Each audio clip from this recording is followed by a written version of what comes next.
यथार्थ मोक्ष।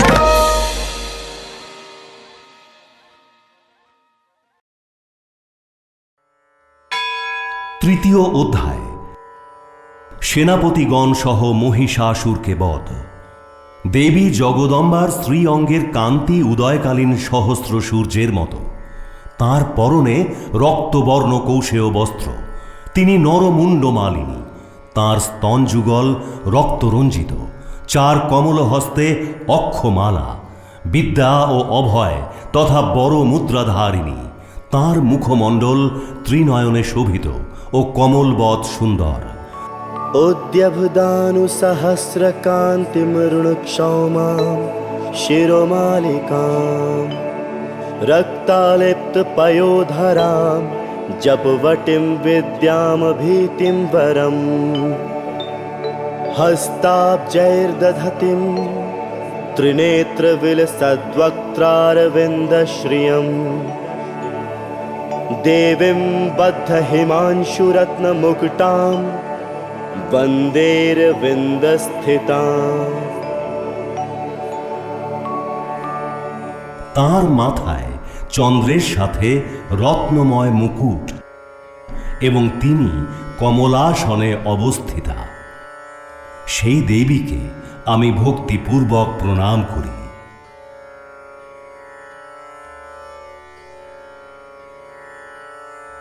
মেধা ঋষি বললেন, অসুর সেনাদের এই রকম তছনছ অবস্থা দেখে সেনাপতি চিক্ষুর ক্রোধে আরক্ত হয়ে অম্বিকা দেবীর সাথে যুদ্ধ করতে এগিয়ে এল। মেঘ যেমন সুমেরু পর্বতের চূড়াকে বারিধারায় আচ্ছন্ন করে, সেই চিক্ষুরাসুর সেই রকমভাবে যুদ্ধক্ষেত্রে বাণ বৃষ্টি করতে লাগল।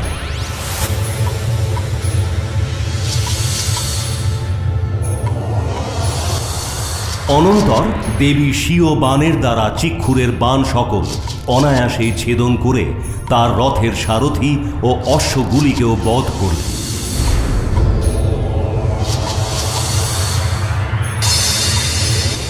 সাথে সাথে তার ধনু এবং অতি উচ্চ রথধ্বজা কেটে দিলেন।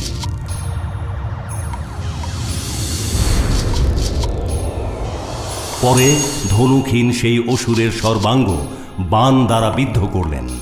ধনুক, রথ, অশ্ব ও সারথিবিহীন হয়ে সেই অসুর খড়গ ও ঢাল নিয়ে দেবীর প্রতি ধাবিত হল।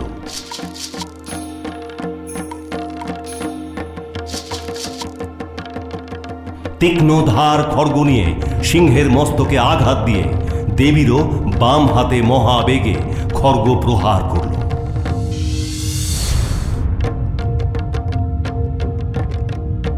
রাজন, দেবীর বাহুতে লেগে সেই খড়গ টুকরো টুকরো হয়ে গেল দেখে রক্তচক্ষু হয়ে সেই অসুর শূল গ্রহণ করল।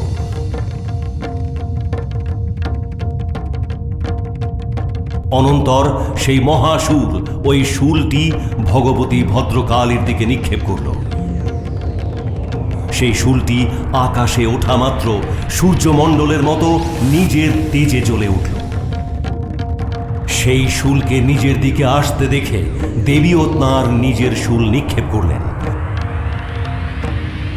দেবীর শূলে মহাসুরের শূল শত টুকরো হয়ে গেল এবং সেই সাথে মহাসুর চিক্ষুরও শতধা বিদীর্ণ হয়ে গেল।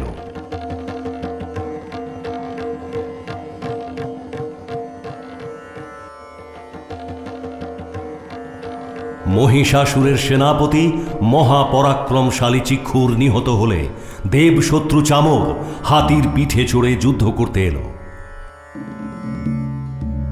সেও এসে দেবীর প্রতি শক্তি অস্ত্র প্রয়োগ করল, কিন্তু জগদম্বা হুঙ্কার নাদে তাকে প্রতিহত এবং নিষ্প্রভ করে ভূতলে নিপাতিত করলেন।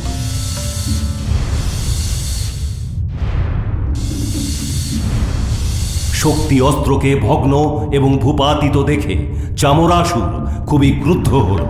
সে তখন শূল নিক্ষেপ করল, কিন্তু সেই শূলও দেবী বাণ দিয়ে কেটে দিলেন। তখন দেবী বাহন সিংহ হাতির মাথার উপরে চড়ে বসল এবং সেই অসুরের সঙ্গে প্রচণ্ড বাহুযুদ্ধ করতে লাগল। দুজনে যুদ্ধ করতে করতে মাটিতে নেমে এল এবং ভীষণ ক্রোধের সাথে পরস্পরকে অতি দারুণ আঘাত করে যুদ্ধ করতে লাগল।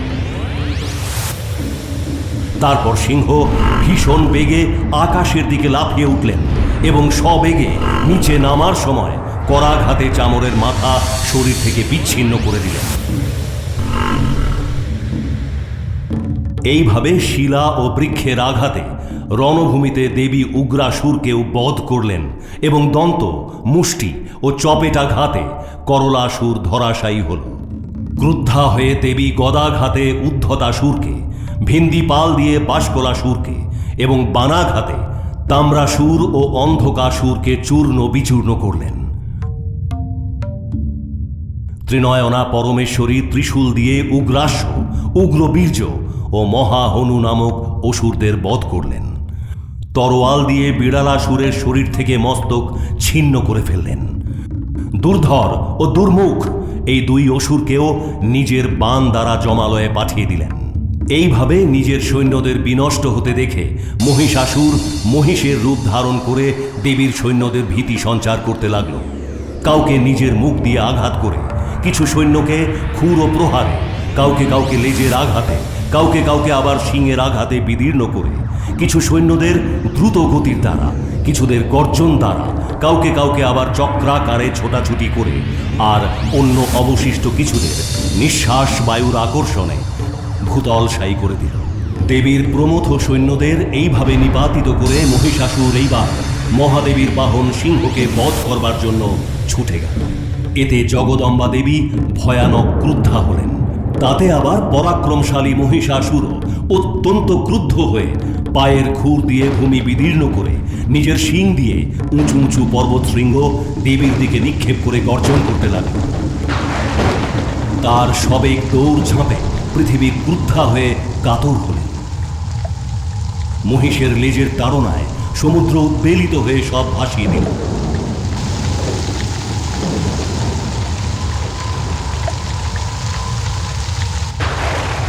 তার কম্পিত শিংয়ের আঘাতে বিদীর্ণ হয়ে মেঘেরা সব খণ্ড বিখণ্ড হয়ে গেল। তার নিঃশ্বাস বায়ুর বেগে শত শত পর্বত আকাশে উৎক্ষিপ্ত হয়ে মাটিতে আছড়ে পড়তে লাগল। মহাক্রুদ্ধ মহাসুরকে নিজের দিকে সবেগে আসতে দেখে দেবী চণ্ডিকা তাকে বধের জন্য ক্রুদ্ধা হলেন। তিনি পাশাস্ত্র নিক্ষেপ করে মহিষাসুরকে বেঁধে ফেললেন। সেই মহাযুদ্ধে পাশবদ্ধ হওয়াতে সেই মহাসুর মহিষাকৃতি পরিত্যাগ করল। তৎক্ষণাৎ সিংহের রূপ ধরে প্রকাশ হল। সেই অবস্থায় যেই মাত্র তার মস্তক কাটতে উদ্যত হয়েছেন, সঙ্গে সঙ্গে সে খড়গধারী পুরুষ রূপে প্রকাশ হল। দেবী তৎক্ষণাৎ বাণ বর্ষণ করে ঢাল ও খড়গ সমেত সেই পুরুষকে ছেদন করলেন। তৎক্ষণাৎ সে এক বিশাল হাতির রূপ ধারণ করল।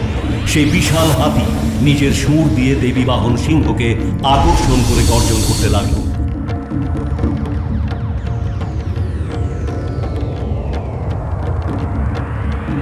সুর দিয়ে আকর্ষণের সময় দেবী খড়গ দিয়ে তার সুরটি কেটে ফেললেন। তাতে সেই মহাসুর আবার মহিষের শরীর ধারণ করল। আগের মতোই মহিষ রূপে চরাচর প্রাণী সমেত ত্রিভুবন বিক্ষুব্ধ করতে লাগল। অনন্তর জগন্মাতা চণ্ডিকা ক্রুদ্ধা হয়ে পুনঃ পুনঃ উত্তম মধু পান করতে লাগলেন আর আরক্ত নয়নে হাসতে লাগলেন। ওদিকে সেই মহাসুরও দৈহিক বল ও পরাক্রমে মত্ত হয়ে গর্জন করতে লাগল এবং নিজের শিং দিয়ে চণ্ডী দেবীর ওপর বড় বড় পাহাড় ছুঁড়তে লাগল। দেবী তাঁর বাণ দিয়ে সেই সব নিক্ষিপ্ত পর্বত সমূহকে চূর্ণ করে মধুর মাদকতায় রক্তিম মুখে বিজড়িত স্বরে বললেন। দেবী বললেন, রেমুর, আমি যতক্ষণ মধু পান করছি ততক্ষণ পর্যন্ত তুই গর্জন কর। এখানে আমার হাতে তোর মৃত্যু হলেই শিগগিরই দেবতারা আনন্দে কোলাহল করবে। মেধা ঋষি বললেন। এই কথা বলে দেবী লম্ফ দিলেন এবং মহিষাসুরের ওপরে চড়ে বসলেন। তারপর পা দিয়ে তাকে চেপে ধরে শূল দিয়ে কণ্ঠে আঘাত করলেন। দেবীর পায়ের তলায় পিষ্ট অবস্থায়ও মহিষাসুর নিজের মুখ থেকে অর্ধেক শরীরেই সে বের হতে পারল, কারণ দেবী তার নিজের তেজে তার বাকিটা আটকে দিলেন। অর্ধেক মাত্র শরীর বাইরে আসা সত্ত্বেও ওই মহাসুর দেবীর সাথে যুদ্ধ করতে লাগল।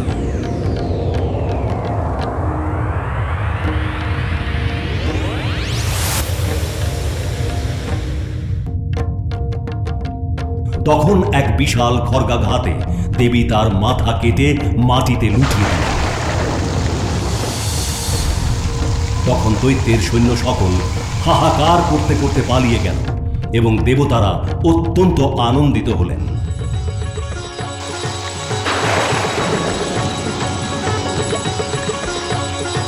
দেবতারা স্বর্গীয় মহর্ষিদের সাথে একত্র হয়ে দুর্গা দেবীকে স্তুতি করলেন। গন্ধর্ব পতিগণ গান করলেন আর অপ্সরাগণ নৃত্য করতে লাগলেন।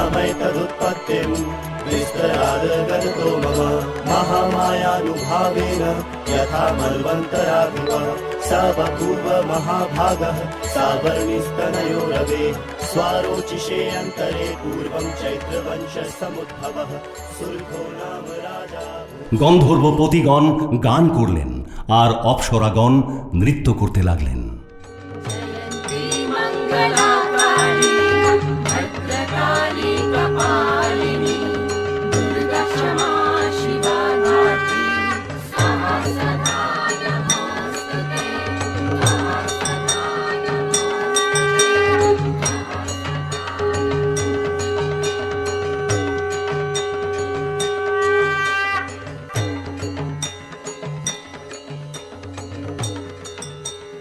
শ্রী মার্কণ্ডেয় পুরাণে সার্বণিক মন্বন্তরে দেবী মাহাত্ম্য প্রসঙ্গে মহিষাসুর বধ নামক তৃতীয় অধ্যায় সম্পূর্ণ হল।